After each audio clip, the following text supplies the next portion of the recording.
guys, Dr. Ashley here. As you know, we see miracles every day here at Prince Health and Wellness. I have one of my new patients. She's a little bit different. Okay, so she did not have COVID.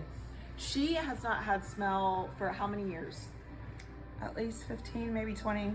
Okay, almost 20 years. She really doesn't know what caused it. The thing we kind of talked about was she had a big sickness, a virus that turned into walking pneumonia, but she doesn't really know for sure, and none of the doctors really know either. But then she noticed she didn't have any smell, and that doesn't feel good. No fun. She can smell garlic though. Yeah, fun.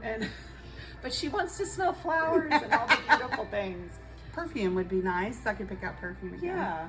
Let's test you with this strong smell first.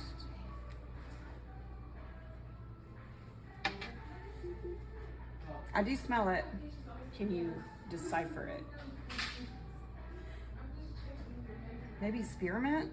Correct. Let's do a lighter smell. Would have never guessed that. It's like not as strong as peppermint.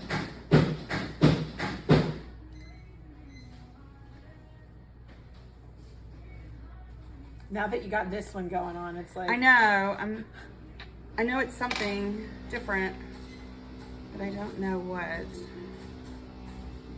I'm not sure. Okay, that one's citrus. Okay. And then what about this?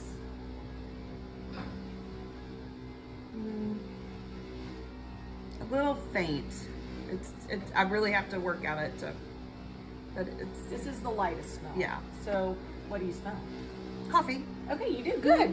Yeah. Okay, so this It does smell like coffee. We Not end skunk. with the lightest. So you used to smell skunk. Yes. Well, skunks smell like coffee. So we'll find out what skunk smells like at some point, I'm sure. But like yesterday when you smelled coffee, did it smell like skunk? No, it didn't. No, when I smell skunk, it smells like coffee. Got it. Okay.